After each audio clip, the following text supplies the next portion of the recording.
नाही तर प्रत्येक यशस्वी पुरुषाच्या आणि स्त्रीच्या बरोबर ते एकमेक सोबत आहे, म्हणून ते आज पुढे जात आहे. खूप खूप धन्यवाद. मान्यवरांचे आभार. आहे श्रीकांत महाराज असतील, राजेंद्र महाराज असतील, पत्रकार आलेले आहेत आणि भिंगलेकर महाराज जे काही आले आहेत त्या सगळ्यांचा मी खूप खूप आभारी आहे. तर आता आपण कार्यक्रमाला सुरुवात. त्याच किरण वाटारे साहेबांनी सांगितलं की निवेदिका त्यांची मोठी बहीण आहे आणि तिचं पुस्तक 60,000 शाळांमध्ये प्रसिद्ध झालेलं आहे. असे हे गुणवान संतती या वाटारे कुटुंबियांचे आहे. त्यांच्या 82 वर्ष वडिलांनी खूप पुण्य कमावलेलं दिसतं. एक दीर्घ श्वास घ्या आणि हळवा सोडा. पुन्हा एकदा दीर्घ श्वास घ्या आणि हळवा सोडा आणि माझ्या बरोबर ओंकाराचा दिवा जप करा.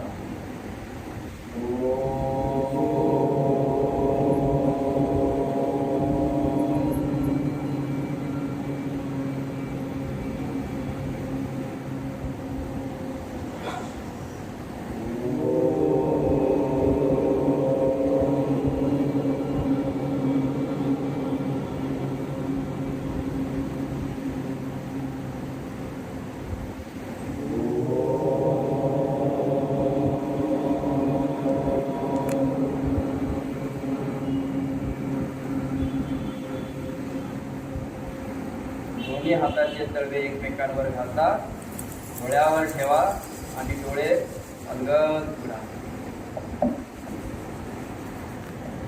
गुरु आई वडिलांचे नारायण जगतपती समोर बसलेले जे श्रोते असतात ते भगवान नारायणाचा अवतार अंश असतात. म्हणून अशा सगळ्या नारायण रूपी अंश असलेल्यांना हृदयापासून नमस्कार आणि माझ्या भारतीय संस्कृतीला प्रथम नमस्कार. सर्वत्र सुखिना संतु सर्वे संतु निरामया म्हणणारी संस्कृती फक्त भारतीय. कुठल्याही प्रकारची जात भेद नाही, धर्म भेद नाही, भाषा भेद नाही, प्रांत भेद नाही, अखिल मानवाचा सुखाचा रस्ता दाखवणारी माझी भारतीय संस्कृती, तिला प्रथम नमस्कार.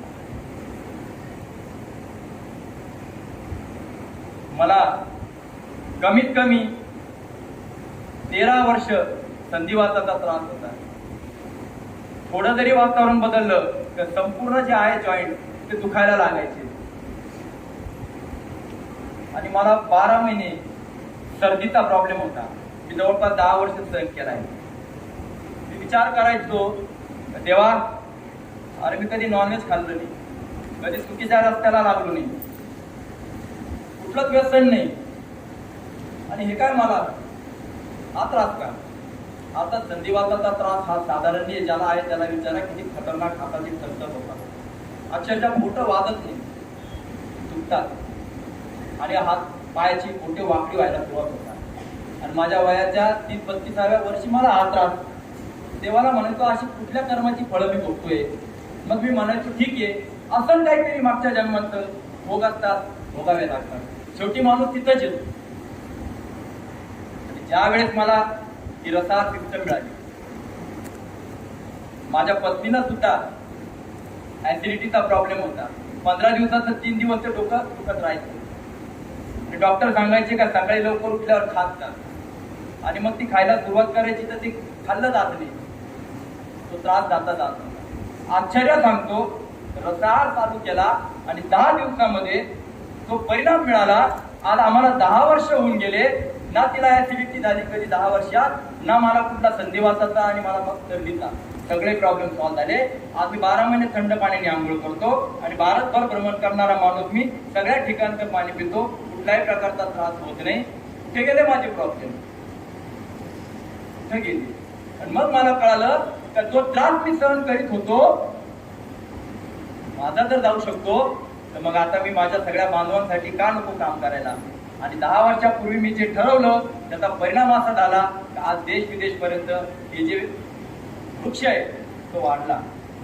मानदेवनीचे आले, खूप खूप धन्यवाद. आज बघा ना समाजामध्ये काय चित्रण दिसून राहिलेले.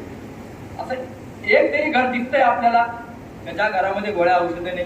अहो माणूस मंगळापर्यंत पोहोचला आणि घरामध्ये एक स्वतंत्र मेडिकल औषधाचा डब्बा झाला. त्याच्यापेक्षा वेगळी काय प्रगती झाली हो. कितीतरी प्रकारचे प्रॉब्लेम आमच्या घरामध्ये ठरवतो आपण. सेटल झाल्यानंतर एन्जॉय करू.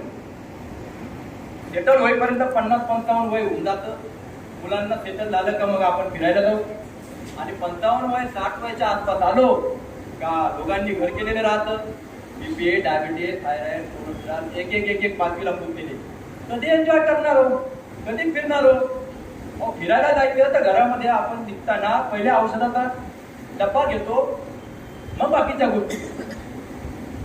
बाहेर गेल्यानंतर पाणी सुद्धा आपल्याला बिस्लरीचं पाहिजे. का साधं पाणी पडत नाही. आपल्याला माहिती आपण पंक्चर लाईट करू राहिलो. घरात दारामध्ये मर्सिडीज गाडी आहे आणि टायर पंक्चर आहे. अशी गाडी काय कामाची. तसं दिसायला आम्ही मजबूत आहे, पण पाणी आम्हाला बिस्लरी पाहिजे, साधं पद्धत नाही. वातावरण बदललं तर व्हायरस आम्हाला त्रास देत आहे. एक व्हायरस आला कोरोना सारखा, अख्खी मनुष्य जमात पंक्चर झाली. भारतापासून अमेरिकापर्यंत, गरीबापासून श्रीमंतापर्यंत, डॉक्टर पासून साधूंपर्यंत प्रत्येक जण काय अवस्थेत होता प्रत्येकाला कल्पना आहे. परंतु विचार करा, अखिल मानव डिस्टर्ब झाला. एक तरी पशु डिस्टर्ब झाला का. पंचतत्वांनी बनलेलं शरीर माणसाचं आहे, त्याचप्रमाणे पशुचं पण आहे. एक तरी पशु डिस्टर्ब झाला का. थोडा विचार करा, का त्याला ते प्रॉब्लेम दिसत नाही. उत्तर आहे आपल्याकडं. तू ते प्रश्न घेऊन नाही बसलेलो, रिझल्ट आहे आपल्याकडं. म्हणून सांगतो मी, समजून घ्या.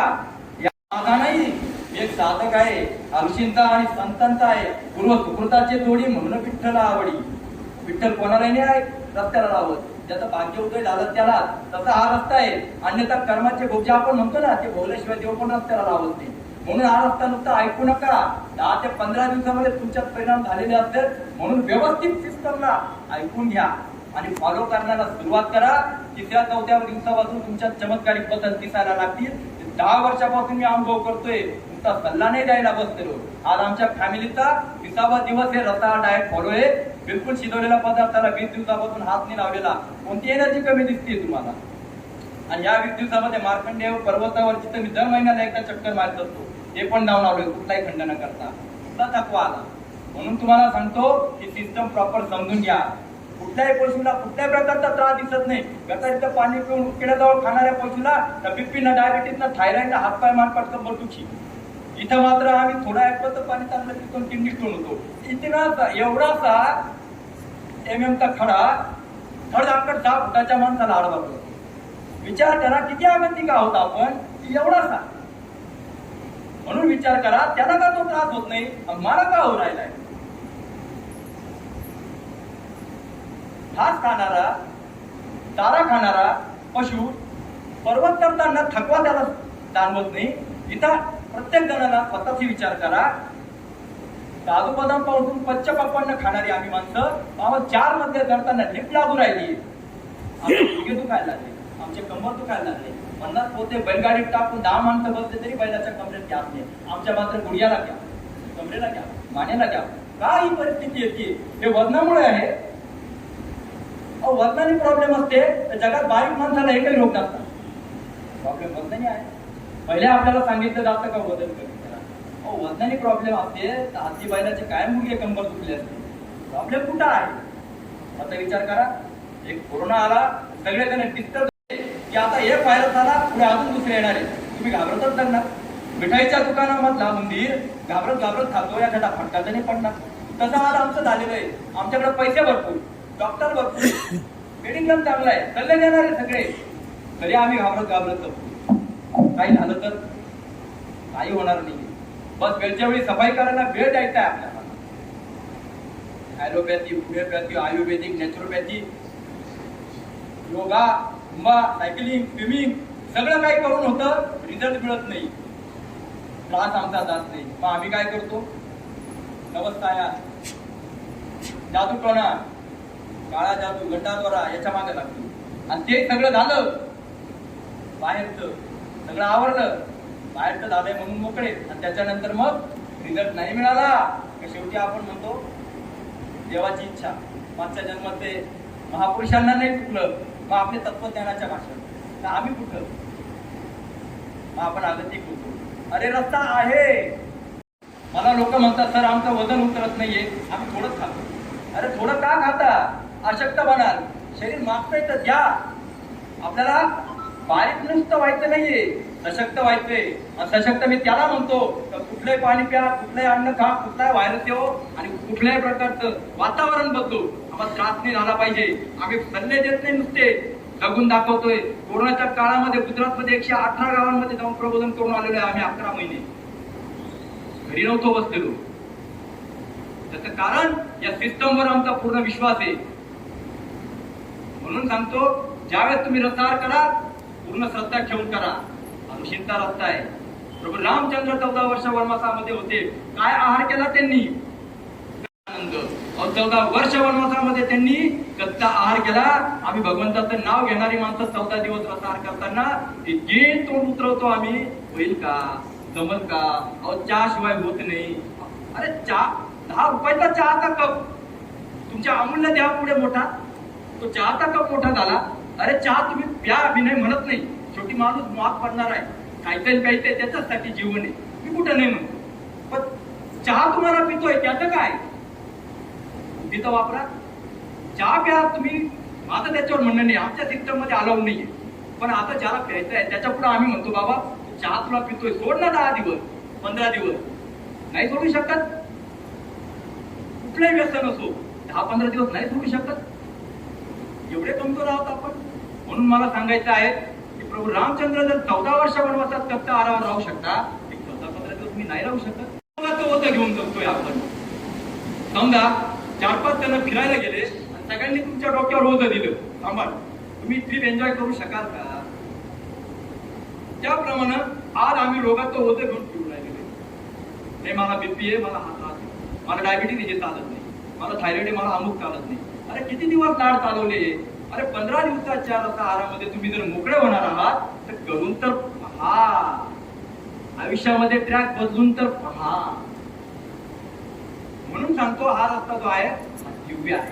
फक्त सुरू करताना एकच डोक्यामध्ये ठेवायचं, पूर्ण अनन्य भावाने सिस्टम चालू करायची, कारण ही भगवंताची आहे. इथे सांगितलंय भगवंतांनी, अनन्य चिंतन माम जना परुपासते देशां नित्यभियुक्ताना योगक्षेमम महाम्यम. अनन्य भावाने जर तुम्ही कराल तर तुम्हाला रिझल्ट. पंक्चर होऊन कराल तर रिझल्ट नाही भेटणार. श्रद्धा हवी. त्यासाठी अनन्य म्हणजे करू का नको, होईल का नाही हे डोक्यातलं काढा. अनन्य म्हणजे होईलच, कळीलच. कारण देव त्यालाच मदत करतो तो हिंमत दाखवतो. हिंमत ते मरता तो मदत आहे खुदा. याला सवय नाही लागत रसाहाराला, मनाची तयारी लागती. फक्त तुमचं मन आहे, बाकी कोणीच नाहीये. मनाला सांगा तुला पाहिजे ते खाऊ घालील, 10 ते 15 दिवस मला अजिबात हात लावायचा. ही मनाची तयारी करा.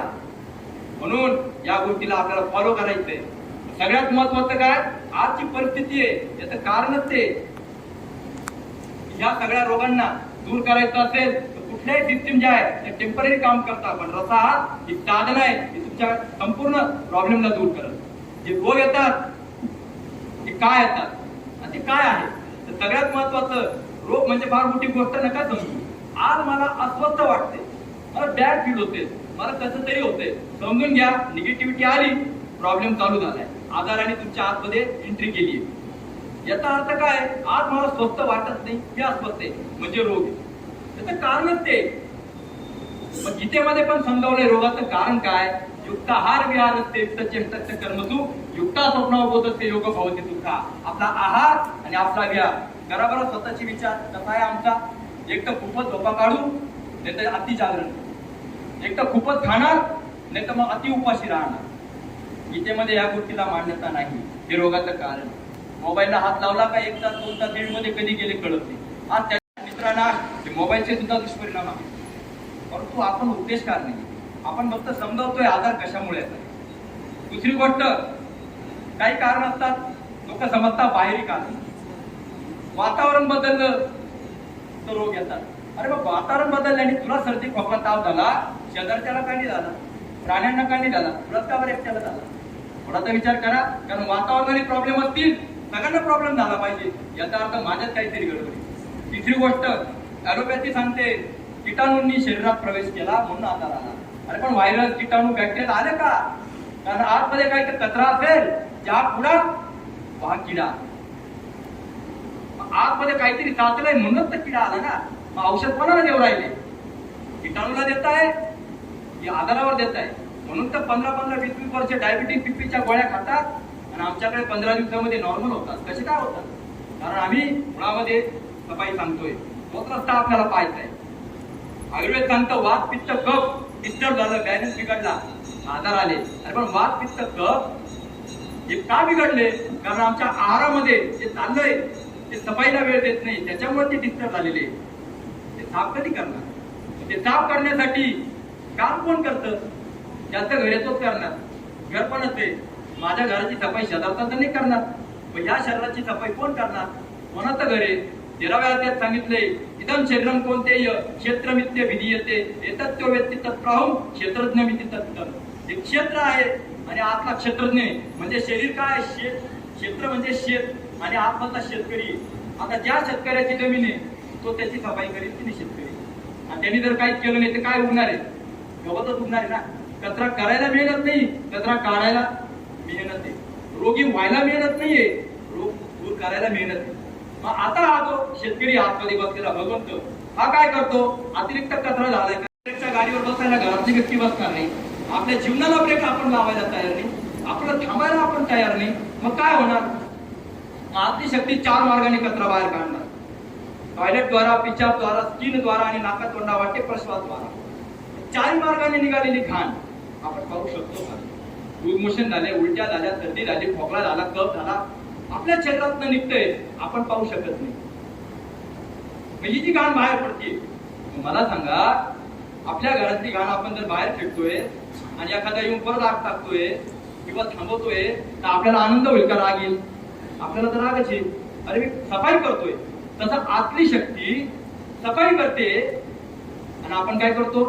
गोळ्या जातो, औषधं गोळ्या घेतो आणि त्याला थांबवतो. आता या गोळ्या औषधं जर आपण ते घेऊन थांबवतोय तर आतली शक्ती काय करणार आहे? त्याचं रूपांतर कशात करणार आहे? तुम्ही विचार करा. सर्दी, खोकला, ताप, घशाचे इन्फेक्शन, डोकेदुखी वगैरे जे आहे ऍक्टिव्ह डिसीज, हे तुमचे मित्र आहे. हे तुम्हाला समजायला आले का? आता गाडीच्या कार्बोरेटर मध्ये कचरा आला, गाडी कुटकुट करते, सर्व्हिसिंगला लावा. आणि आपण काय करू राहिलोय? गोळ्या औषधे घेऊन ती थांबवतोय. मग याला ऍक्टिव्ह डिसीज म्हणतात. ज्यावेळेस सफाई करायला हवी होती तुम्ही करीत नाही आणि त्याचा दुष्परिणाम काय होतो? ऍक्टिव्ह डिसीजचं रूपांतर मग क्रोनिक डिसीज मध्ये होतं. आणि क्रोनिक डिसीज म्हणजे तुम्हाला रोज गोळ्या खाव्या लागतात. बीपी, डायबिटीज, थायरॉइड, कोलेस्ट्रॉल, रक्तपातळीच्या गोळ्या, रोज कुठली ना कुठली गोळी खावी लागते. याचा अर्थ काय झाला? तुम्ही आजाराच्या मधल्या पार्टमध्ये आले. तुम्हाला वाटतं काय की गोळ्या खाऊन सगळ्या नॉर्मल आहे. माहिती त्याचे साईड इफेक्ट काय सगळ्यांना कळतंय. आणि मग काय होतं? कालांतराने जसजशी तुमची विल पॉवर कमी होत जाते, कारण इम्युन पॉवर कमजोरी म्हणून तर आपण आजारी पडलोय. पण जेव्हा तुमची विल पॉवर कमी होत जाते, इच्छाशक्ती कमी होत जाते, वय वाढत जाते, तिसरा आजार लवकर येतो आणि त्याला म्हणतात अनक्युरेबल डिसीज. आणि त्यामुळे काय होतं? Cancer, paralysis, dialysis, heart attack काही होतं, ते डॉक्टरनी सांगू नाही शकणार. आणि मग आपण म्हणतो 2 दिवसापूर्वी त्या व्यक्तीशी मी खूप गप्पा मारल्या होत्या, आज अचानक कसा काय गेला? आणि माणूस असा अचानक नाही जात, त्याला या 2 गोष्टींमधून जावं लागतं. त्यावेळेस तुम्ही सफाई करायला वेळ का नाही दिला? त्यावेळेस आपण वेळ नाही दिला. लक्षात ठेवा, प्रकृतीपुढे, निसर्गापुढे आपलं पद, पैसा, प्रतिष्ठा, ज्ञान, अहंकार चालत नाही. आज आयसीयू मध्ये जाऊन बघा, मोठमोठे सगळे स्वतःला म्हणणारे अहंकारी ज्ञानी आयसीयू मध्ये एकटे रडताय. दुखण्यामध्ये रडायला सुद्धा कोणी भेटत नाही, कोणीच भेटत नाही. सगळ्या आयसीयूच्या दरवाजाच्या बाहेर असतात. 50-50 हजार ते 1 लाख रुपये दिवसाचा खर्च राहतो. इथं कमवायला किती दिवस लागतात? कमवायला किती वेळ लागतोय? रडायला कोणी भेटत नाही. मी म्हणतो खर्च करा, पण रिझल्ट तर मिळतोय का एवढं तर बघा. परिस्थिती नाही बदलते, रस्ता बदलून तर पहा. अरे पण करून तर पहा. भगवंताने आपल्यापर्यंत आणलंय, करून तर पहा. आणि मग अनक्युरेबल डिसीज. आणि मग डॉक्टर सांगतात आता आमच्या हातात काही नाही. कोणाला प्रार्थना करा? देवाला प्रार्थना करा. आपण मोठे भक्त आणि देव आपला ऐकणार आहे. सगळ्यात महत्वाची गोष्ट मी तर म्हणतो, वैयक्तिक माझं मत, भगवंताकडे हे स्वास्थ्याचं डिपार्टमेंटच नाहीये, त्यामुळे ती प्रार्थना ऐकली जाते. त्याचं कारण असं आहे की ऋषींनी स्वास्थ्य मनाकडे मागितलं. आयुर्बलम यशोवर्त्या प्रजापशून वस्तुनिच ब्रह्मप्रज्ञांचे मेधांचे वन्नो देही वनस्पती. हे वनस्पती आम्हाला आयुष्य, आरोग्य, बल, वैभव, समृद्धी, शक्ती दे. का देवाकडे नव्हतं मागतायत, पण भगवंतांनी स्वतः भगवद्गीतेमध्ये 15व्या अध्यायात सांगितलंय, कामाविष्टच्या भूतानी धारयाम्य मोजसा नामीची औषधी सर्वा सोमो भूत्वा रसात्मका चंद्रप्रकाशद्वारा सर्व वनस्पतींमध्ये मी औषधी भरून ठेवली. अरे मग जे डिपार्टमेंट वनस्पतीकडे भगवंतांनी दिलंय तिथं का नाही जात आपण? तिथं आपण जातो. म्हणून सांगतो हे सगळं आपल्या घरामध्ये आहे. कस्तुरी कुंडल बसे मृग धुंडे बन माही घट मी राम बसे दुनिया देखी नाही. अरे घरामध्ये सगळं काही आहे. तुमच्या किचन मध्ये आधार आहे, तुमच्या किचन मध्ये औषध आहे, बाहेर सगळीकडे शोधून राहिले. म्हणून सांगतो सगळं घरामध्ये आहे आपल्या, बस सुरू करून पहा. मग हे जे आहे ते सुरू करतो आपण, गोळ्या औषधांनी बरं करायचा प्रयत्न करतो आपण. त्याचा दुष्परिणाम काय होतो? हे जे औषध आहे हे काय परिणाम करतात, त्याचा काय फायदा आहे? विचार करा. इथून जर अग्निशामकची गाडी घंटी वाजवत गेली, अर्ध्या मिनिटात तुम्ही म्हणाल भयानक आग लागलेली दिसते. अरे ती घंटी इंडिकेशन दे आग लागल्याची. बंद केली म्हणजे आग भिजणार नाही. तसं तुमच्या शरीरामध्ये आधाराची आग चालू झाली आणि तुम्ही गोळ्या घेऊन ती थांबवताय, ती लक्षणं थांबवताय, आधार नाही बंद होणार. तुमच्या घरामध्ये जर कधी तुम्ही 4 माणसांचा स्वयंपाक करताय आणि 5 माणसांचा झाला तर तो छान आहे. अन्न हे पूर्ण ब्रह्म. तुम्ही कुठल्याही अन्नाला नावं ठेवत नाही. तुम्ही हॉटेलचं खाता, पार्टीचं खाता, लग्नातलं खाता, घरातलं खाता, सगळं अन्न हे पूर्ण ब्रह्म आहे. कुठल्याही आहाराने रोग होत नाही. माझं तर म्हणणं आहे आहाराने रोग होण्यापेक्षा आहार साचल्याने रोग होतात. सफाई करा. तुम्ही काय खाता हे महत्वापेक्षा, हे महत्वाचं नाही, त्यापेक्षा सफाईला किती वेळ देता हे जास्त महत्वाचं आहे. आपण सफाईला वेळ देतो, सफाईला वेळ द्या. मग हे जे 4 जणांचं बनवलं ते खाल्लं, पण 5व्याचं उरलं ते तुम्ही भांड्यात ठेवलं. आता भांड्यात ठेवल्यानंतर तुम्हाला इमर्जन्सी फोन आले आणि तुम्ही गावाला सगळे जण निघून गेले. ते चांगलं असलेलं अन्न तुम्ही 2 दिवसांनी येऊन पाहता त्याच्यामध्ये दुर्गंधी आली, व्हायरस, बॅक्टेरिया, कीटाणू, माशा सगळं काही आलं. मग आता काय करणार? कारण ते अन्न खराब झालं म्हणून ते आले. मग आता काय करणार? तुमचे डॉक्टर चांगले ओळखीचे आहे, तुम्ही औषध आणाल, औषध माराल. अरे पण औषध कोणासाठी आहे? किटाणूंसाठी. किटाणू का आले? कचऱ्यामुळे. तुम्ही इलाज कुठं करताय किटाणूंवर? तुम्ही मारा, थोड्या वेळाने अर्धा तासाने तुम्हाला दुसरे किटाणू दिसतील.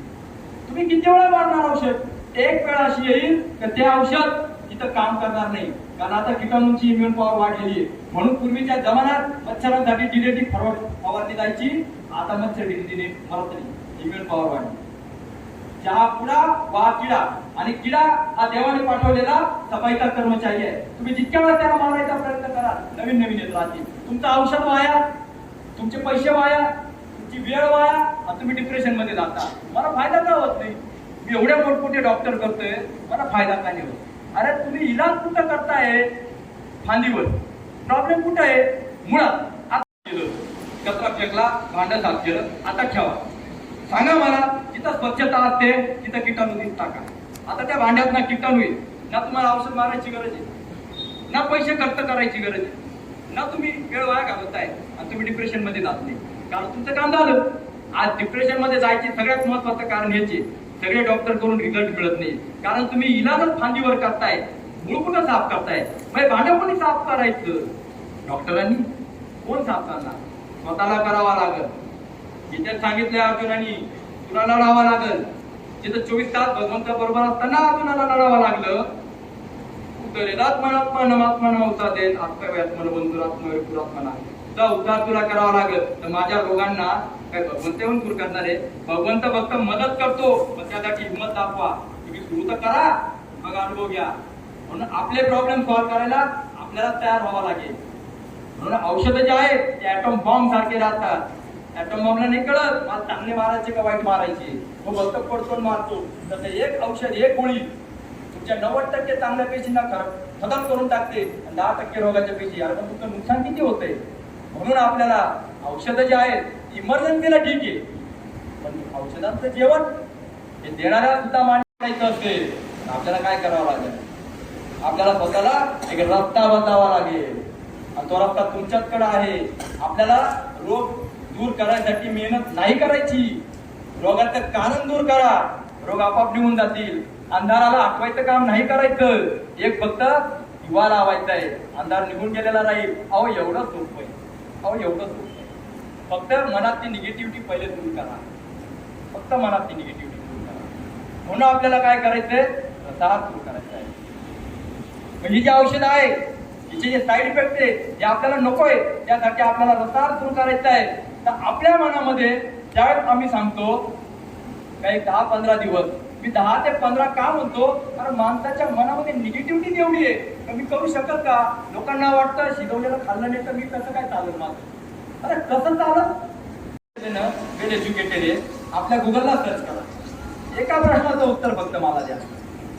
जी वस्तू ज्यापासून बनली त्यापासून चालते का, अशी एक तरी वस्तू दाखवा. एक तरी घरी गेल्यावरती शोधा आणि मला पाठवा. इथेच सांगितलं आहे, अन्नात भवन्ति भूतानि पर्जन्यात अन्न संभवा, यज्ञात भवति पर्जन्यात यज्ञ कर्म समुद्भव. अन्न पासून प्राणी मात्र बनले आहे, सगळे मानव बनले आहेत. अन्नापासून माणूस बनलेला आहे. अन्नापासून कसं आहे? ज्या गाडीत तुम्ही आले ती गाडी पत्र्यापासून बनलेली असेल, फायबर पासून बनली असेल, चालती कशावर? पेट्रोलवर. जो मोबाईल तुम्ही वापरताय तो बॅटरीवर चालतोय. फॅन जो चालतोय बनला पत्र्याचा असेल, फायबरचा, इलेक्ट्रिकवर. तुमच्या खिशातला पेन शाईवर. कोणतीच वस्तू अशी नाहीये की ज्याच्यापासून बनली त्याच्यापासून चालते. म्हणजे शरीर अन्नापासून बनलेलं आहे, अन्नापासून चालतं. मग कशापासून चालतं? आपल्या व्हायटल पॉवरवर चालतं, प्राणशक्तीवर चालतं. ही प्राणशक्ती, जीवनी शक्ती जोपर्यंत आत आहे तोपर्यंत शरीर चालतं. आणि ही शरीरातली शक्ती शुद्धतेवर अवलंबून राहते. अन्यथा ही निघून गेली तर त्या प्राणहीन माणसाला तुम्ही पंचपाकवाट खाऊ घाला, तो चालेल का? चालणार. म्हणून आपल्याला सगळ्यात महत्वाचा डोक्यातला आकतला काढायचा. कमी जेवलो नाही तर काय होणार? अरे जेवायचं. जगामध्ये एक माणूस सोडला, एकही पशु शिजवलेलं अन्न खात नाही, त्याला कोणता थकवा आहे, त्याला कोणती कमजोरी, त्याला कोणता त्रास जाणवतोय? ना विटामिनची कमी नाही, हिमोग्लोबिन ना B12 ना D3. इथं प्रत्येकाला चेक करा, हिमोग्लोबिन पहिले कमी सापडतो. कॅल्शियम साठी काय काय चालते? अरे गवत खाऊन त्याला कमी नाही येऊ राहिली. आणि आम्ही डायट काय करतो, कशात प्रोटीन, कशात विटामिन, कशात कॅल्शियम. अरे आपल्या डोक्यामध्ये एक विचार बदला, एक पॉझिटिव्ह एनर्जी आणा, तुम्हाला लिंबाच्या पाण्यात सुद्धा खूप शक्ती मिळेल. ही आपल्या स्वतःजवळ आहे, तिचा अनुभव घ्या. जी एनर्जी मिळते ना ती आहारातून नाही मिळत. Food is a not source of energy, food is only building material. एकदा जर बिल्डिंग बांधायची असेल तर त्याला दगड, विटा, रेती, वाळू सगळं काही आणावं लागतं. बिल्डिंग बांधत तर ते सगळं चालतं. आणि बिल्डिंग बांधून झाल्यानंतर तुम्ही ते ठेवणार नाही, उचला म्हणाल, कारण तो आता कचरा आहे, कारण बिल्डिंग बांधून नाही. मग आता त्याची गरज कधी आहे? ज्यावेळेस बिल्डिंगची तूट फूट होईल कुठं तरी काहीतरी, तेव्हा त्याची गरज. त्याप्रमाणे माझं शरीर जे असतं ते पूर्ण व्हायला 25 वर्ष प्रकृती घेते. 25 वर्षानंतर या शरीराला आहाराची गरज फक्त रात्री असणार. अन्न हे शरीर निर्मितीचं कारण आहे आणि पेशींची झीज भरून काढण्यासाठी दिलं जातं. जर शरीराला अन्नातून शक्तीच मिळाली असती तर प्रत्येकाने दिवसभरामध्ये 4 ते 5 वेळा जेवण केलं असतं, पोटभर खाल्लं असतं. जेवढं जास्त खाल्लं तेवढी जास्त शक्ती मिळाली. नॅचरली पहिले वर्क, मग फूड आणि मग रेस्ट आहे. मग सकाळी उठल्यानंतर किती जण असे आहेत त्यांच्या डोक्यामध्ये पंचपाकवान खायची इच्छा होते. अरे तुम्ही प्रत्येक जण नॅचरली कामाकडे लक्ष देतात. प्रत्येक जण म्हणता पहिले कामं उठून घेऊ, आणि कामातून आलेले जो झीज असते पेशींची धुवून काढायला जेवण असतं. आणि ते जेवल्यानंतर मग शरीर काय इंडिकेशन देतं? झोपण्याचं. शरीर इंडिकेशन झोपण्यात देतं. पण आज उठत चाललंय, खाऊन काम करा सांगतात ते. ठीक आहे, आयुष्यावर कुठे येणार. मला सांगायचं काय आहे, शक्ती जी आहे तिचा पहिला स्रोत म्हणजे परमात्मा आहे. म्हणून ज्या वेळेस तुम्ही दवाखान्यात असाल किंवा निगेटिव्हिटी मध्ये असाल, डिप्रेशन मध्ये असाल, त्यावेळेस कोणी किती येऊन घेतो, किती पैसे देऊ, किती खायला देऊ, तुम्हाला ती एनर्जी नाही मिळत. जेव्हा तुम्हाला तुमचा एखादा आवडता व्यक्ती समोर येतो त्यावेळेस तुमचा कण मोहित होतो, उल्हासित होतो, तुमची एनर्जी वाढायला लागते, तुम्ही दुःख विसरता. भाव कुठून आहे? जर जेवणाने ताकद मिळली असती तर प्रत्येकाने तुम्हाला पोटभर जेवायला आणून दिले, गाणी मिळाली शक्ती. म्हणून लक्षात ठेवा, शक्तीचा स्रोत त्याच्या आतमध्ये असलेला परमात्मा, तो तुम्ही त्याच्याशी अटॅच आहात. झोपेमध्ये शक्ती मिळते. म्हणून आपण बाळाची वाढ होते, कुठं होते? झोपेत होते म्हणतो. बाळाला आपण 10 वेळा खाऊ नये घालत, झोपू द्या त्याला, झोपू द्या. आपण सुद्धा खूप थकलेलो असेल ना तर जेवणाची बी ताकद राहत नाही. आपण म्हणतो ते जेवण बाजूला ठेवा, मला जेवायची बी इच्छा नाहीये, मला पहिले झोपू द्या झोपेत. आणि सगळ्यात महत्वाचं सांगतो, सगळ्यात मोठी शक्तीचा जो स्रोत आहे तसा परमात्मा आहे. तर परमात्म्याशी जोडलं देणारं ध्यान आहे. म्हणून प्रत्येक महापुरुष हा ध्यान करतोय. त्या ध्यानातून ती शक्ती मिळत राहते. आणि नॅचरल आहार हा आपल्याला घ्यायचा आहे. त्याच्यातून आपल्याला तो स्रोत पण मिळणार आहे. म्हणून शिजवलेलं अन्न हे मृत राहतं. म्हणून कुठलाही पशु मृत भोजन खात नाही, अमृत भोजन खातो. म्हणून तो कुठेही दुपारी 10 वेळा देताना तिथत नाही आणि शनिवार रविवार सुट्ट्या घेत नाही. आपल्याला दुपारी झोपायचं, अर्धा एक तास बसतो तरी आपल्याला 10 वेळा येतात झोपायचं. कारण बॉडीमध्ये वाढलेले ऍसिड, जितका बॉडीमध्ये वाढेल ऍसिड, जितका ऍसिड वाढेल एवढा लवकर थकवा येईल, कमजोरी येईल, म्हातारपण येईल. म्हणून आज लोक 40-60चा अनुभव करताय, 50 मध्ये 70 अनुभव होतात. ते झाल्या गेल्याची भाषा करतात. अरे पितामह भीष्म 186व्या वर्षी युद्धामध्ये शंख फुटतात आणि आमच्याकडे 70व्या वर्षी शिट्टी निघत नाही. दुधाची ताकद निघून चालली. अरे विचार करा, हे कशामुळं? शरीरात वाढलेल्या फक्त ऍसिडमुळं. म्हणून आपल्याला अल्कलाईन भोजन करायचंय. कच्चा एक थोड्या दिवसासाठी. मी म्हणत नाही तुम्ही बटाटवडे, पावडे किंवा हॉटेल तर खाऊ नका, पण ते खाण्यालायक पहिले बॉडी बनवा. त्यासाठी आपल्याला तसा आहार करायचा. हे जे अन्न आहे हे आज आपण खातोय, याच्यातून आपल्याला 3 गोष्टी मिळतात. पहिली गोष्ट, जेवण केल्यानंतर पेट्रोल टाकलं तर गाडी आवडीत येते आणि आमची गाडी आराम मागते. तुम्ही पोटभर जेवल्यानंतर काम करायची इच्छा व्यक्त नाही करत, मला आरामच करायचा वाटतो. आजचं जेवण या 3 गोष्टी देतं: थकवा, वृद्धत्व आणि आजारपण. म्हणून प्रत्येक व्यक्ती कमी वयात म्हातारा होताना दिसतोय. लोक म्हणतात मला काही होत नाही. अच्छा, थोडं वातावरण बघू द्या, गाडी पंक्चर झाली, लगेच काहीतरी सर्दी खोकले ताप आले असतात. आणि वृद्धत्व, आजारपण हे तर प्रत्येक घरात आहे. या 3 गोष्टी आजचं जेवण देते. अन्नातून आपल्याला 3 गोष्टी मिळत आहेत: वात, पित्त, कफ. इतर बोलायचे शरीरामध्ये वात वाढला तर काय होतं? ज्या आपल्याला सांधेदुखी, कंबरदुखी, पाठमानदुखी होते ना, त्याचं कारण काय? ते जे आपलं अन्न पचत नाहीये त्याचा परिणाम या 3 गोष्टीत होणार. शरीरामध्ये गॅसेस वाढले, जॉईंट पेन होणार. गॅस कुठं असतो? जिथं गोबर असतं. जिथं गोबर असते तिथं आपण थांबू शकत नाही. आपला देव कसं काय तुम्हाला स्वस्थ होत होईल? अशा देवाला जर गॅसेसच्या ठिकाणी बसवता तो तुम्हाला काय अस्वस्थ ठेवणार? गॅस कुठं असतो? जिथं गोबर. आणि गोबर कशापासून बनतं? शिजवलेल्या पदार्थापासून. थोडे दिवस थांबवा, अनुभव तर करा. गॅस वाढला तर वात होईल, वात वाढला तर सांधीवात, आमवात, पेशीवात होईल. सांधीवातात जॉईंट पेन होणार, आमवातात पोट दुखत, पेशीवातात नाही दुखतील. आणि डॉक्टर काय सांगतील? वजन कमी करून. वजन कमी केल्याने जर फायदा होला तर कुठल्याच बारीक माणसांचे हातपाय दुखले नसते. आज प्रत्येक घराघरात प्रत्येकाच्या हातपाय मानपाट दुखण्याचं कारण शरीरामध्ये वाढलेलं कॅल्शियमचं प्रमाण. आणि कॅल्शियमचं प्रमाण वाढायचं कारण आपण कुठं थांबायलाच तयार नाही. 2 वेळेचं जेवण, नाश्ता सगळं चालू. याचा परिणाम बॉडीमध्ये ऍसिड वाढतो. ऍसिड वाढलं तर शरीरामध्ये वारंवार डोकेदुखी होणार, आता पायाला सूज येणार, बीपी अल्सर सारखे प्रॉब्लेम चालू होणार. त्याचे दुष्परिणाम. कफचं प्रमाण वाढलं का हातपायाचा थरकाप वाढणार. मग आपण म्हणतो नाही वय झालं, वय झाल्यामुळे झालं. म्हणून सांगतो, ह्या वयात फिट राहायचं असेल, 100 वर्षापर्यंत मला डॉक्टरच्या पायरी करायची नसेल, अनुभव करा. शेवटी हा रस्ता अनुभवाचा आहे. मी किती सांगितलं का मग खूप गोड असतं, पण ते टाकून पाहिल्याशिवाय कळणार नाही तुम्हाला. रस्ता चालू करा. मग अन्न जे असतं, जे खातोय आपण, त्याच्यातून 3 पार्ट होतात. 3 जो स्थूल भाग असतो त्याच्यातून मळ बनतो, म्हणजे बॉडीचा कचरा. जो मध्य भाग असतो त्याच्यातून मांस बनतं, म्हणून वजनावर राहील. आणि जो सूक्ष्म भाग असतो त्याच्यातून मन बनतं. आज जे खातोय ना ते मृत भोजन आहे. एकदा शिजवलं तर त्याच्यातले पोषक तत्व नष्ट होऊन जातात. आज ते स्वतः मृत झालेले ते ताकद कुठून देणार? त्याच्यामुळे तर जेवण केल्यानंतर सुस्ती येते, ताकद कुठे येत नाही. मग असं जे स्वतः मृत आहे ते तुम्हाला शक्ती कसं काय देणार रोगांविरुद्ध लढण्याची? मग हा जो सूक्ष्म मन बनतंय ते बनतच नाही सूक्ष्म भागातून. म्हणून जेव्हा आम्ही म्हणतो तुम्हाला रसाहार करायचा आहे तर तुमच्यामध्ये पहिली निगेटिव्हिटी येते. ही निगेटिव्हिटी येण्याचं कारण तुमचं मन कमजोर. त्याचं कारण काय? तुमचा आहाराचा तो परिणाम आहे. जैसा खाय अन्न वैसा होय मन. हे मन निगेटिव्ह होण्याचं कारण सगळ्यात महत्वाचं, शिजवलेले पदार्थ आपण कुठं थांबवायला तयार. आणि म्हणून जर मनाची पॉवर वाढवायची असेल तर सगळ्यात महत्वाचं काय? आहार थोडासा बदलून पहा. त्यांच्या आहारामध्ये फळकंदमुळाचं प्रमाण जास्त होतं. मी म्हणत नाही तुम्ही 100% फॉलो करा, पण मी म्हणतो ते पचवण्यालायक तर थोडाफारचा आहार बदलून पहा. पण ज्यावेळेस आपण हे सगळं खातोय त्याचा परिणाम काय होतो? शरीरामध्ये मलाशयामध्ये कचरा साठता येणार.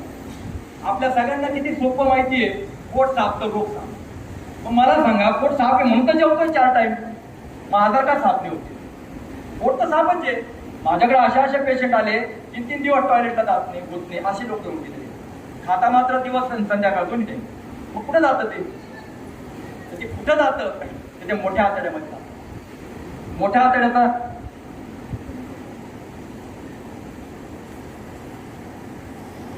जसा आपल्या घराला माळा असतो ना, त्याच्यावर आपण वर्षभरचा कचरा सारखं राहतो, दिवाळीला 3-4 पोते घालणार. तसं हे आपल्या पोटात नाही, हे पोटाच्या खाली राहतं. आपण जे जेवण करतो ते 4 तासामध्ये 4 तास पोटात राहतं आणि वरचे 10 तास पुढे खाली राहतं. मग मोठ्या आतड्यामध्ये ते सापडतं. सगळ्या आजारांचं जे मूळ आहे, आपण मलाशयच म्हणू. ब्रिटनमध्ये जेव्हा सर्च केलं गेलं होतं, 90% लोकांचे आजार कशामुळे आहे, तर या मलाशयामध्ये साचलेल्या कचऱ्यामुळे. आणि तो कचरा इतका कडक झालेला होता तर चाकूने सुद्धा कट करून निघत नव्हता. अशा वेळी ऑपरेशन करून काढावा लागला. जेव्हा कळलं तर सगळ्यांचं मूळ मलाशय, पोट नाही. कारण पोटामध्ये जे आहे ते 4 तासाने मलाशयात 10 तास राहतं आणि खाणं तर आपलं थांबत नाहीये. म्हणून लोक म्हणतात पोट का साफ होत नाही. अरे पोट साफ आहे म्हणून तर तुम्ही जेवताय. म्हणून हे साफ करायचं असेल तर त्यासाठी आपल्याला रसाहार करावा लागेल. आणि हा जो मलाशय आहे तो बिना एनिमा तो साफ होत नाही. त्यासाठी एनिमा आपल्याला करायचा एक थोड्या दिवसासाठी. कारण ऋषी सुद्धा तो करायचे, त्याला बस्ती म्हणायचे. म्हणून आपल्याला हे फॉलो करायचं. हे करत असताना आता आपल्याला जी सुरुवात करायची आहे त्याची दिनचर्याची ती पहिले समजून घेतली गेली पाहिजे. म्हणून सगळ्यात महत्वाचं मी मगाशीच म्हटलो, डिस्टर्ब करू नका. कारण घरामध्ये फरची पुसत असताना कोणी आत बाहेर केलेलं घरातल्या गुढीला चालत नाही. त्याप्रमाणे जेव्हा रसाळ चालू करतो त्यावेळेस कुठल्याही प्रकारे शिजवलेला पदार्थ एक 10 दिवस ते 15 दिवस खायचा नाही. टोटली रॉ फूडवरती आहे. त्यामुळे आपली शक्ती डिस्टर्ब होणार नाही, तिला मदत करा. मग आपल्याला काय करायचं, रसाळ करताना दिवसाची जी सुरुवात आहे ती कशी करायची? त्यासाठी सकाळी उठल्यानंतर सगळ्यात महत्वाचं एनिमा करायचा.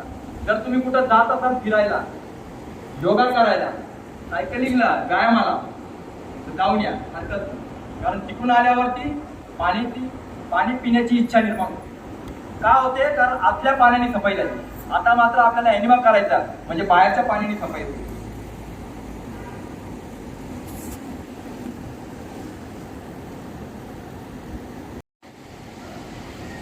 नंतर सगळ्यात महत्वाचं काय तर आपल्याला हा एनिमा करायचा आहे. हा जो एनिमा आहे हा कसा करायचा, तर याच्यामध्ये हा 3 लिटरचा डब्बा आहे. याच्यामध्ये फक्त नळाचं स्वच्छ पाणी भरायचं, दुसरं काही टाकायचं नाही.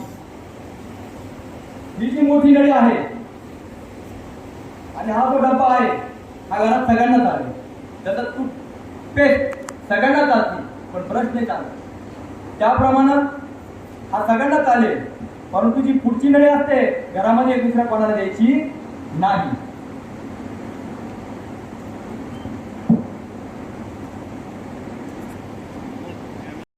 ती या कॉकला लावली. आता याच्या फक्त नळाचं स्वच्छ पाणी भरायचं आणि डब्बा 3 फुटावर अडकवून द्यायचा. टॉयलेट कमोड इंजिन कोणत्याही असू द्या, जसं टॉयलेटला बसतो आपण तसंच बसायचं. कॉक चालू करायचा आणि ही जी नळी आहे 2.5 ते 3 इंच पुढून एनएस पॉइंट मध्ये टाकायची. संडासच्या जागेवर 2.5 ते 3 इंच ही नळी पुढून टाकायची. मुळव्याध असेल तर तेल लावा. महिनाभरामध्ये मुळव्याधवर तुम्हाला फायदा झालेला दिसेल. जेवढं पाणी आतमध्ये जातंय जाऊ द्या, अर्धा डबा पाणी अर्ध्या मिनिटामध्ये आतमध्ये जाईल. तुम्हाला जोराचं प्रेशर येईल. कॉक बंद करा, नळी बाहेर काढा. अर्ध्या सेकंदात गॅस ऍसिड आणि सगळा मळ बाहेर येईल. पुन्हा जे आहे नळी आत टाका, पुन्हा पाणी आत जाईल, पुन्हा नळी काढा, पुन्हा शरीरातनं गॅस ऍसिड सगळा कचरा बाहेर येईल. अशी क्रिया किती वेळ करायची? डबा संपवतो 2-3 स्टेपमध्ये. एक डबा संपला आणि तरी तुम्हाला असं वाटतंय की मला आतमध्ये काहीतरी बॅड फील होतंय, अजून एकदा एनिमा करा. काही फरक पडत नाही. अक्षरशः जुना कचरा बाहेर यायला सुरुवात होईल. तुम्ही पाहू नाही शकणार. तेव्हा तुम्हाला कळेल की मला आजार कशामुळे. जी गोष्ट आपण ऐकताना सुद्धा सहन नाही करू शकत, पाहू शकत नाही, थांबू शकत नाही अशा ठिकाणी की आतमध्ये असताना प्रॉब्लेम कसा काय सॉल्व्ह होईल. म्हणून त्या गोळ्या औषधं जे आहेत ते बॅक्टेरियासाठी काम करतात. आजाराचा जो काही कचरा आहे तो काढायसाठी. मग त्यासाठी सगळ्यात महत्वाचं काय तर आपल्याला हा एनिमा कंपल्सरी करायचा पहिले 15 दिवस. सकाळी एकदा, आणि संध्याकाळी सलाड खाण्याच्या अर्धा तास आधी येतात. दिवसभरामध्ये 2दा एनिमा करायचा. जर एखाद्या वेळेस नाही जमला हरकत नाही, पण दिवसभरात रोज 2दा एनिमा. एनिमा केल्यानंतर 2 वेळेला आंघोळ करायची. सकाळी तर तुम्ही करणारच आहे, पण संध्याकाळी पण करा. त्याचं कारण हा आतून साफ करणार आणि आंघोळ आपल्याला बाहेरून साफ करणार, म्हणून आपल्याला 2 वेळेला आंघोळ करायची. सकाळी जर तुम्ही कुठं बाहेर जाऊन आले तर आल्यावर केला तरी चालेल. खूप घाई असते, ड्युटीवर जायच्या किमान 1 तास आधी एनिमा लागला पाहिजे, म्हणजे तो त्रास होत नाही. आता एनिमाने आपण सुरुवात केली म्हणजे काय झालं, आपण सफाई झाली. आता एनिमा करणं म्हणजे गाडी स्वच्छ धुणे, पण रस आहार घेणं म्हणजे पेट्रोल चांगलं टाकणे. या 2 गोष्टी ज्याच्या होतील त्याला तरी करतो. आता एनिमा घेतला, सकाळची सुरुवात केली. आता काय करायचं तर सकाळी उठल्यापासून कमीत कमी 10 वाजेपर्यंत ते जास्तीत जास्त 12 वाजेपर्यंत निर्जला उपवास करायचा. त्याचं कारण आपलं शास्त्र सांगतं, आहार पचती शिखी दोषान आहार वर्जित. अन्न पचवायचं काम जठराग्नी करतो, पण त्याला खायला नाही दिलं तर तो तुमचे दोष पचवतो. विचार करा, घरातली गृहिणी सकाळी उठल्यापासून धुणं भांडी झाडझूड स्वयंपाक करीत असेल, तिला रिकामा वेळच भेटत नसेल तर ती घरातला कचरा आणि माळ्यावरचं जाळं कधी काढेल? ती म्हणते मला इथं रिकामा वेळ नाही तर ते कधी करू. पण ती रिकामी नाही तर घरातला कचरा ती काढत नाही, तर माझ्या शरीरातली शक्ती रिकामी नसत सफाई कधी करणार? पाचन पोषण निष्कासन एकदा जेवलो, पाचन पोषण निष्कासनला 14 तास लागतात. आपण 2 वेळाला जेवतोय, तर चहा दूध नाश्ता वेगळं. शरीरातली शक्ती तर कधी पचवण्याकडे व्यस्त जातीये, सफाई कधी करणार? आणि मग एक झटका असा मिळतो तर शेवटी हॉस्पिटलमध्ये ऍडमिट व्हावं लागतं, कारण गटार चौपट झाली तर ती कुठून तरी कचरा बाहेर फेकते. मग आतमध्ये आती झालं तर ते रोगाच्या रूपात बाहेर येतं, माणसाला ऍडमिट करावं लागतं. मग तोंडाची चव गेली, नाकाचा वास गेला, त्यावेळेस काही खाल्लं जात नाही. मग लिक्विड काय सलाईन, अगतिक लाचा. मग त्यापेक्षा स्वतःच्या मनाने रसाहार करा आणि देवाने दिलेलं औषध घ्या, कच्चा आहार, उपवास करायचा. आपल्या ऋषीमुनींनी पण आपल्याला 14 दिवस खाल्लं, आपण 15व्या दिवशी एकादशी केली. एकादशीला सांगितलं फलाहार करा, आपण त्याचा फराळ केला. एकादशी दुप्पट खाशी. काय काय नाही खात आपण, भगर, साबुदाणे, आणखी काय काय बटाट्याचे त्याचे साबुदाण्याचे वडे आणि पोटभर खातो. वास्तविक पाहता त्या दिवशी फलाहार करायचा, कारण फळं 2 तासात पाहता, बाकीची उरलेली वेळ तुमची सफाई होईल. म्हणून तो दिवस ऋषी मुनींनी दिला आणि त्या दिवशी आपण अजून जास्त खातो. आता तो उपवास आहे तो आपल्याला रोज करायचा, पण कमीत कमी 3 ते 6 तास करायचा. तुम्ही तुमच्या प्रकृतीला झेपल एवढा करा. मी सांगतो तर माझ्या कॅपॅसिटीनुसार तुम्ही तुमची तुलना करू नका. आम्ही 3-3, 4-4 दिवस निर्जला उपवास करून कुठलंही काम ज्या आमचं थांबत नाही. एवढी एनर्जी आम्ही या 10 वर्षात मिळवली आहे. तुम्ही लगेच ती सुरुवात करू नका. 3 तास उपवास करा, हळूहळू 4 तास करा. अरे पण कुठेतरी सुरुवात तर करा. इथं बसल्या बसल्या मुंबई मुंबई मुंबई मुंबई नाही येणार. रस्त्यात चालावं तर लागत, गाडीत बसावं तर लागत. आता तुम्ही ठरवा तुमचा स्पीड काय, कमीत कमी एवढा फायदा जास्त. पण उपवास केला म्हणतात, जो सहन होईल तोपर्यंत करा, सहन होईल तोपर्यंत करा. सहनशीलतेच्या पलीकडे गेला ते उपाशी राहणं झालं. उपवास केला म्हणजे काय, खायला आहे पण खायचं नाही, त्याने मनाची पावर वाढते. आणि उपाशी राहणं म्हणजे काय, खायला नाहीये पण बळात उपवास, म्हणजे कारण म्हणजे नाहीला तरी उपाशी राहावं लागतं, त्याने निगेटिव्हिटी येते. आपण उपवास करतोय, उपाशी नाही राहते. म्हणून कमीत कमी 3 ते 6 तास उपवास करा, कुठलाही थकवा येणार नाही. मी दर महिन्याला एक पर्वत मार्कंडेय सारखा, कळसुबाई सारखा निर्जला उपवास करून करून जातो. मी तुम्हाला एवढा प्रयोग नाही करायला लावत. तुम्ही फक्त घरी 3-4 तास तर करू शकता. तर हा उपवास आपल्याला करायचा आहे. त्यानंतर दिवसभराची सुरुवात आहे आपली ती हिरव्या पालेभाज्यांच्या कच्च्या पालकच्या ज्यूसनी करायची. 250-300 ग्रॅम कच्चा पालक. या रेसिपी बुक मध्ये पल्लवी वाटारे यांनी बनवलेलं आहे, याच्यात सगळ्या रेसिपी दिल्या आहेत. 250-300 ग्रॅम, थोडं जास्त घ्या कमी घ्या तो तुमचा अंदाज आहे. 250-300 ग्रॅम पालक, त्यात सेंदो मीठ, गूळ, लिंबू, पुदिना, आलं, कोथिंबीर. आम्ही बनवलेला जो चाट मसाला आहे तुम्ही बाहेरचाही घेऊ शकता, हरकत नाही, पण हा वेगळा बनवलेला त्यांनी पल्लवींनी बनवलेला, तर तो तुम्ही टाकू शकता.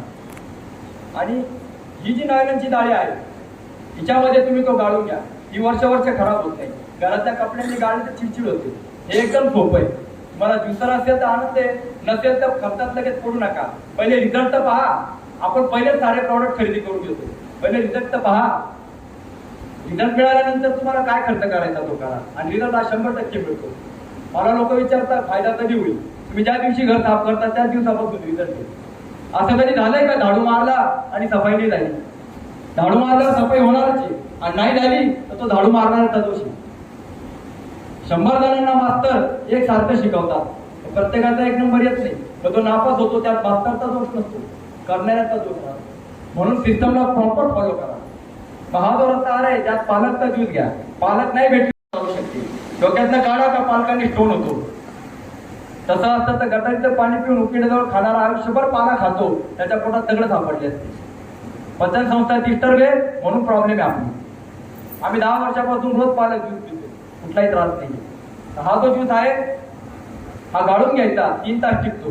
कुठं जायचं असेल तर बॉटल मध्ये थर्मास मध्ये नेऊ शकता, घरी फ्रीज मध्ये ठेवू शकता, बर्फही टाकू शकता नावाला, काही हरकत नाही. 1 ग्लास एका जेवणाची ताकद देतो. तुम्ही 4 पोळ्या खाल्ल्या तर 14 तासांनी एवढासा ज्यूस बनतो, बाकीची घाणच बनते. ती निघत नाही म्हणून तर सारा प्रॉब्लेम आहे. जेवढा बॉडीमध्ये कचरा, जेवढी घाण, तेवढा तोंडाला वास, तेवढा घामाला वास, तेवढा मळाला वास, तेवढा युरिनला वास. बघा कोणाच्या शेजारी बसल्यावर घामाचा वास यायला लागतो. जेवढं शरीर दुर्गंधीयुक्त समजून घ्या सफाईची वेळ आलेली आहे. आपण करीत नाही. जेव्हा शरीर शुद्ध व्हायला लागतं हा वास निघून जायला लागतो. अनुभव तर घ्या. सेंट मारून आपला शरीराचा दुर्गंध जाणार नाही, तो रसाहार आणि नाही. 1 ग्लास म्हणजे एका जेवणाची ताकद आहे. म्हणून हिरवा पाला खाणाऱ्या पशुला तो थकवा नाही, तो माणसाला आहे. हा अल्कलाईन आहे, कच्चा आहे, शिजवायचा नाही, उकडायचा नाही. तुम्ही मागाशी पिला किती छान लागतो. याच्यामध्ये वायू तत्व राहतं, वायूने पोट साफ होतं. लोकांना वाटतं पाणीने पोट साफ होतं. अरे मग जेव्हा जेव्हा पाणी प्या तेव्हा पोट साफ झालं पाहिजे. त्यांनी युरिनला होईल, कारण पाण्याला युरिनचा मार्ग दिलाय. कचरा मलाशयात राहतो. शरीरामध्ये 5 वायू आहे, प्राण, अपान, उदान, व्यान, समान.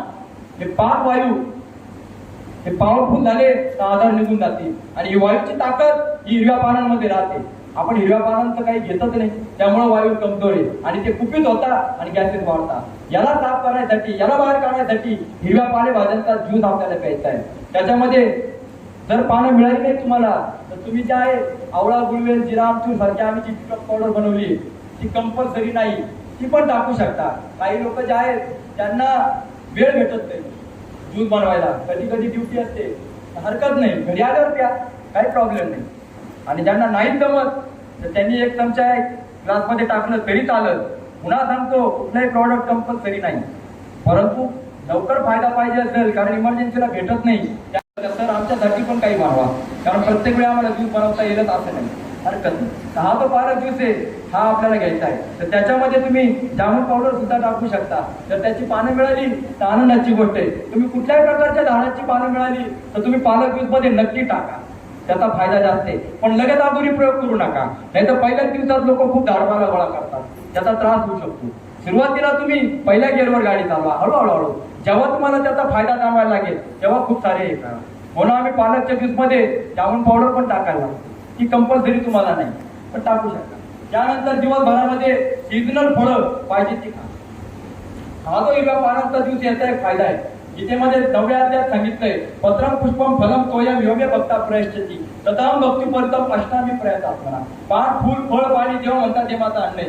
जो मला भक्तिभावाने देतो त्याच्यावर मी खुश होतो. अहो ही झाडपाला पत्त्या खाऊन पशु कुठल्याही व्हायरसला घाबरत नाही. आपल्या आहारामध्ये हे पानं काहीच नाही आणि जे आहे ते शिकवून उकडू नये. म्हणून कच्च्या पानांचा ज्यूस आपल्याला घ्यायचा आहे. त्याने आपला देव खुश होणार. तुम्ही जर बाहेरच्या देवाला देता, शंकराच्या पिंडीवर आपण बेलाची पत्ती टाकतो, गणपतीला दुर्वा टाकतो, विष्णू भगवंताला, कृष्णाला तुळशीपत्र टाकतो, मग तेच आपल्या देवाला दिलं तर तो खुश नाही होणार का?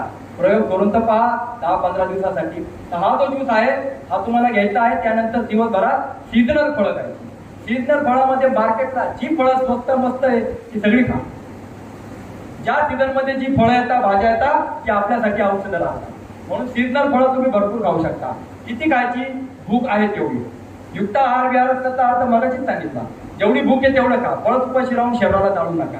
आपण उपवास केला, उपाशी नाही राहतो. दिवसभर पाणी किती प्यायचं? तहान लागेल तेवढं. बळत पाणी पिऊ नका. एकच वाक्य लक्षात ठेवा, भूक लागली खा, नाही लागली खाऊ नका. तहान लागली तर प्या, नाही लागली तर पिऊ नका, बळत पिऊ नका. कारण अति सर्वत्र वर्जेत. अति पाणी वनस्पतीला नष्ट करतं. तर आपल्या आतड्यांना कमजोर नाही करतात. कारण पाणी पचायला सुद्धा हे अन्न आहे, 2 तास लागतात. पत्रम पुष्पम फलम तोयम, तोयचा अर्थ अन्न, तोयचा अर्थ पाणी. तर हे जे पाणी हे एक प्रकारचं अन्न आहे, ते पचायला पण 2 तास लागतात. तुम्ही कारण असताना पाणी पित जा, तुम्हाला फक्त युरिनला होईल. तेव्हाच प्या, तेव्हाच ताण. म्हणून दिवसभरात पाणी प्यायला माझी मनाई नाही, पण ताण लागत तेव्हा. आता ही जी फळं आहे 12 ते 5च्या दरम्यान हवी तेवढी खाणार. अहो आपण घासपूस नाही खाते रसाळ म्हणजे 10 रुपयाची भाजीपुडी आज माणूस खातो घरामध्ये, किंमत त्याची, आणि 5,000ची औषधं करतो. इथं आपण 350 रुपये किलोचे पेर, 250 किलोचे सफरचंद, 150 रुपये किलोचे द्राक्ष, 80 रुपयाचे नारळ हलकाने खाते. चांगला श्रीमंत लोक सुद्धा लोक या गोष्टी आणत नाही. एकदा आणतात ते खराब होऊन फेकून द्यावे लागतात. म्हणून सांगतो तुम्हाला, हे आपण हलकाने खाते आणि हे सगळं घर खाणारे. औषधाचा फक्त एकटा माणूस खाऊन साईड इफेक्ट होतो, हे सारे घर खाणारे. म्हणून दिवसभरामध्ये पाहिजे तेवढी फळं खा. आपले पैसे आपल्यासाठी खर्च करा ना. डॉक्टरांचं कर्ज फेडण्यामध्ये नका खर्च करू. सगळं जे फळं आहेत ती भरपूर सारी खा. संध्याकाळी 5 ते 7च्या दरम्यान व्हेजिटेबल ज्यूस प्या. गाजर, बीट खाऊ शकता. बाहेर असाल तर डायरेक्ट खा, घरी असाल तर ज्यूस करून प्या. कारण तुम्हाला सांगितलं की एखादं गाजर एखादं बीट खा, तर आपलं जे आहे ना 2-4 तुकड्यानंतर कसं तरी व्हायला लागतं आपल्याला. खाणारा खातो आमच्यासारखे, पण काही लोकांना ती चव नाही आवडत. त्यापेक्षा तुम्ही 2 बिटाचा ज्यूस एका ग्लासात अर्ध्या मिनिटात प्या, त्याचा फायदा जास्त होणार आणि वरून कचरा पण साफ करणार. हा प्रश्न डोक्यातनं काढा. फायबर कशातनं मिळेल, प्रोटीन कशातनं मिळेल, हिमोग्लोबिन कशातनं मिळेल. आज सगळं खाऊन कमी आहे. या रसाहारातून सगळं काही मिळणार आहे. जोपर्यंत तुमच्या डोक्यात हा प्रश्न आहे का फायबर कशात आणि हिमोग्लोबिन कशात आणि प्रोटीन कशात, तोपर्यंत फायदा नाही होणार. म्हणून सांगतो, बस जे मिळालेले रस आहेत ते मी घेणार. शरीर जे आहे त्याच्या हिशोबाने सगळं काही खेचत राहतं. अनुभव करा. संध्याकाळी व्हेजिटेबल ज्यूस, म्हणजे आवडत नाही त्याचे ज्यूस जास्त प्या. काहींना कारला आवडत नाही, काहींना दोडके आवडत नसतील, काहींना भोपळे आवडत नसतील. कारण त्या आजपर्यंत आपण ते घेतलेलं नाहीये. त्यामुळे त्याची टेस्ट आणि त्याची जी तत्व आहे ती बॉडीला मिळेल. अर्ध्या मिनिटात तुम्ही 1 ग्लास ज्यूस प्या. म्हणून ती तत्व आपल्याला घ्यायची आहे. सगळ्याच गोष्टी मनाप्रमाणे जर देवाने बनवल्या असतील, बनवलं असतं जे सुद्धा आपल्या शरीराला आवश्यक आहे, म्हणून ती घ्यायची. आणि रात्री जे आहे ते पुस्तकात दिल्याप्रमाणे वेगवेगळ्या प्रकारचे सलाड आहेत. जसं मोड आलेली उसळ, त्यात कांदा, टोमॅटो, तिखट, मीठ, मिरची टाकून खाऊ शकता. गाजरचा हलवा, आता तुम्ही सगळ्या पदार्थांचा स्वाद घेणार आहात. गाजरचा हलवा, बीटचा हलवा, नारळाचं दूध सलाड, जे आता तुम्ही घेणार आहात ते नारळाचं दूध सलाड. पाहता खरं कच्च्या आहारामध्ये देवाने काय अमृत भरलेलं आहे, अनुभव तर घ्या. तर रात्री पोटभर खा. मी तुम्हाला कुठेही कमी खायला लावलेलं नाहीये. कारण कच्चा आहार 2 तासात पोचतो, शिजवलेला आहार 14 तास. आज आपल्याला जे आहे ना सफाईला वेळ दिला जाणार आहे. म्हणून कच्चा आहार जो आहे पोटभर खा, त्याला मी मनाई केली नाही. जर काही कधी मिळालं नाही, लाईट गेलेली आहे, ज्यूस नाही भेटत आहे, तर डायरेक्ट फळं खा. आहे ती फळं खा.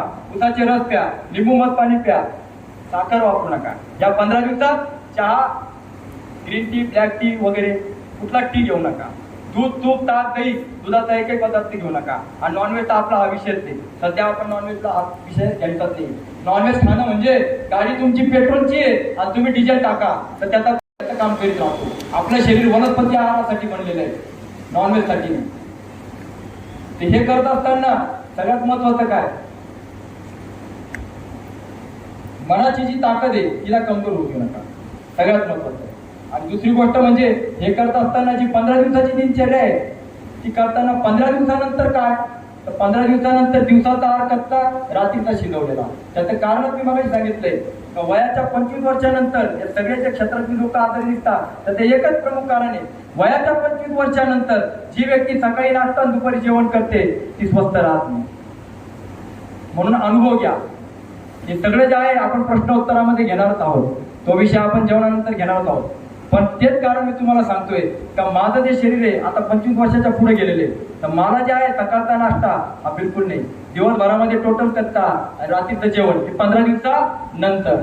त्याच्याही पुढे जाऊन सांगतो का कधी कधी आपण जी माणसं आहे सामान्य संसारी मोह असतो आपल्याला सगळ्या गोष्टी. कधी मिसळ पावची पार्टी आपण शनिवार रविवार करत असतो, बऱ्याच गोष्टी आहे.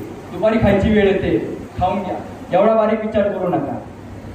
एखाद्या दिवशी एखाद्या जिमला जाणाऱ्याने जिम नाही केली तर त्याची बॉडी नाही उतरत. त्याच्यामुळे एवढं काळजी करू नका. 1-2 दिवस खाऊन घेऊन घ्या. पण घरी आल्यावर मात्र आपल्या रस्त्याला पुन्हा लागून सफाई करून घ्या. अशी जी सफाई आहे वर्षात किमान 2-3दा करा. अरे गाडी सुद्धा आपण घेतो तरी 6 महिन्यात एकदा सर्व्हिसिंग करतो. Prevention is better than cure. आपण म्हणतो का माझी गाडी खराब कुठे आहे, तरी करतोच ना. घराची वर्षातनं दिवाळीला सफाई करतो, मग बॉडीला काय नाही करत. आता जी 30 तारखेपासून नवरात्र चालू होते, वर्षातनं 2 नवरात्री असतात, मार्च एप्रिल सप्टेंबर ऑक्टोबर. ऋतू परिवर्तन होत असतं. निसर्ग सुद्धा ही 2 वर्षातनं 2 वेळा सफाई करतो. आपण त्याचा भाग आहोत. त्यामुळे ह्या ऋतू परिवर्तनामध्ये लोकांना जास्तीत जास्त लोकांना सर्दी, खोकले, ताप, घशाचे इन्फेक्शन सारखे आजार येतात. हे आजार नाहीये, ही सफाई आहे. अशा वेळी घाबरू नका, उपवास करा. म्हणून नवरात्रीत लिंबू पाण्यावर जास्त राहतात लोक. जाणवत नाही अशीच तपाला दिसते, म्हणून ॲनिमल कंपल्सरी करायचं आहे. हे 15 दिवसानंतर काय, तर दिवसा कच्चा, दिन में प्रकृती देवायचा, रात में पत्नी देवायचा. आता रसाहार करतोय आपण. हे करत असताना ह्या रसाहाराचा दुसरा मुख्य पाठ, कारण हे झालं शारीरिक स्वास्थ्यासाठी, परंतु काही गोष्टी मानसिक बौद्धिक पण असतात. त्यासाठी सगळ्यात महत्वाचा तो ऋषीमुनींनी रस्ता दिलाय, तो गीतेने समजावलाय. इष्टान भोगान निहो देवान दास्यंत्यज्ञ भाविता दत्तान प्रदायभ्यो यो भुंक्तेस्ते नेवसा. जो भगवंताचा समाजाचा भाग काढत नाही तो सेवा करायची. मला दान पण करता आलं पाहिजे, पण दान असं असावं की या हाताचं या हाताला कळलं नाही पाहिजे. कारण एक चेक 2दा वाटत नाही, एक चेकचे पैसे 2दा भेटत नाही. मग मी जर समाजासाठी करतोय आणि समाजाकडनं जर रिटर्न घेतोय, फोटो काढून प्रसिद्धी, कौतुक, त्यासाठी, कारण हा अंतस्थ आहे, तू देवाला माहित राहतो. मग देव म्हणतो तुला जे हवं होतं तो तुझा चेक समाजाने वटवला, आता माझ्याकडे काही नाही. म्हणून दान असं असावं, कुठंतरी असं पण असावं तर जे फक्त देवाला आणि मला म्हणजे स्वतःला दोघांनाच माहिती, ते दान भगवंत लिहून देतो. ती सेवा, अशी निस्वार्थ निरपेक्ष सेवा जितकी जीवनामध्ये जास्त, तेवढं मानसिक आणि बौद्धिक स्वास्थ्य भेटतं. हा एक स्वास्थ्याचा रस्ता आहे. म्हणून श्रद्धेने देणं, अहंकार रहित देणं, या सगळ्या ज्या गोष्टी आहेत ना, या ध्यानामध्ये येतात. हा अध्यात्माचा मोठा विषय. आणि तिसरी गोष्ट म्हणजे ध्यान करणं. कारण कचरा आहे, तो जर काढायचा असेल तर मनाची सफाई कुठून होते, ध्यानातून होते. म्हणून सगळे महापुरुष ध्यान करताना दिसतात. हे ध्यान सगळ्यात महत्वाचं आहे. हे करायचं असेल तर कमीत कमी सकाळी उठल्यानंतर जेवढं आपलं वय आहे तेवढं मिनिट तर बसा. तेवढं मिनिट जर बसवलं जात नसेल तर 5-10 मिनिट तर बसा. त्याने आपल्या मनावरचा सगळा कचरा निघून जायला लागतो. ध्यान कधी होतं, ज्यावेळेस एक वस्तू हालत असते आणि एक स्थिर असते तेव्हा होतं. जेव्हा पिक्चर पाहायला जातात तेव्हा पिक्चर काय असतो, पूर्ण चित्रण हलत असतं आणि आपण स्थिर असतो. पिक्चर थांबला का आपलं मन कुठं जातं, मोबाईल मध्ये जाईल, घडी जाईल, अमुक ठिकाणी जाईल, ठिकाणी जाईल. पण कॉन्सन्ट्रेशन कधी झालं, पिक्चर चालत होता त्यावेळेस, एक वस्तू हलत होती. तसं आपण जेव्हा देवाजवळ ध्यान करायला बसतो त्यावेळेस आपण स्थिर आहोत, भगवंत स्थिर आहे, आपल्याला हालायचे. म्हणजे काय, तर मनात भगवंताविषयीची त्यांनी दिलेल्या सुखामधली आठवण करायची. का देवा, मला आलेल्या प्रत्येक गोष्टी त्या फक्त तुझ्यामुळे, हे सुखात आठवण. आणि आलेले दुःख तेव्हा तू मला सांभाळलं, कोणी नव्हतं माझं, या दुःखात तू मला सांभाळलं, हे त्याला सांगायचे. याला म्हणता का, त्याच्या समोर आपण हलतोय, शरीराने नाही मनाने. तेव्हा ध्यान व्हायला लागतं आणि आपलं मन भावविभोर व्हायला लागतं. तेव्हा मनावरचा कचरा निघतो आणि मन स्ट्रॉंग व्हायला लागतं. नाही तर छोट्या छोट्या गोष्टीमध्ये आपण पंक्चर होतो. आता होईल का, जमल का, करू शकेल का, ही मनाची निगेटिव्हिटी म्हणजे खूप सारी कमजोरी. ही दूर करायची असेल तर सेवा म्हणजे दान आणि ध्यान या गोष्टी सुद्धा या पाठमध्ये खूप महत्वाच्या आहेत. तर आपण जे आहे रसाहाराचा रस्ता जो आहे तो आपण ऍक्सेप्ट करू, स्वीकारू, चालायचा प्रयत्न करू. आणि आपल्याला तो पुढचा विषय घ्यायचा आहे अनुभव कथन. त्यानंतर प्रश्नोत्तरामध्ये नवरात्राचा जो रसाहार आहे, उपवास आहे, तो कसा करायचा त्याच्याबद्दल चर्चा करू. दिवसा का खायचं नाही, रात्री का खायचं, अशी जी काही प्रश्न आहे रसाहार संदर्भात, अशी जी प्रश्न आहे त्याचा आपण प्रश्नोत्तराच्या दरम्यान ते सेशन घेऊ. तर आता मी इथं माझ्या वाणीला विराम देतो आणि भगवंताला एकच प्रार्थना करतो की सर्वत्र सुखिना संतु, सर्वे संतु निरामया, सर्वे भद्राणी पश्यन्तु. 1 तास बरोबर किरण सरांनी आपल्याला मार्गदर्शन केलेलं आहे. किरण सर, आपले खूप खूप मनापासून धन्यवाद. इतकं पिन ऑफ सायन्स आम्हाला असं वाटतच नव्हतं की आपलं मार्गदर्शन हे संपावं. असं म्हणतात, जसे पाणी तसे वाणी, जसं अन्न तसं मन. आणि आपण जे सांगितलं की खरोखर आपण प्रकृतीपासून दूर गेलो आणि म्हणून हे सगळे आजार हे निर्माण झालेले आहेत. तर आपण म्हणालात की अयोग्य वेळी, अयोग्य पद्धतीने, अयोग्य प्रमाणात, अयोग्य खाणं पिणं आपल्यासाठी रक्षक नाही तर भक्षक ठरत आहे आणि म्हणून हे टाळण्यासाठी रसाहार युक्ताहार याचं महत्व आपण समजावलं. आपल्या मनापासून धन्यवाद. कारण आहार हेच औषध आहे, अन्यथा औषधच हे आहार बनतील. हे ज्यांच्या लक्षात आलेलं आहे, ज्यांना अनुभवात हे समजलं आहे, अशांचे अनुभव जाणून घेण्यासाठी आपण आमंत्रित करूया गुजरात येथून आलेले माननीय श्री नारायण केनी यांना.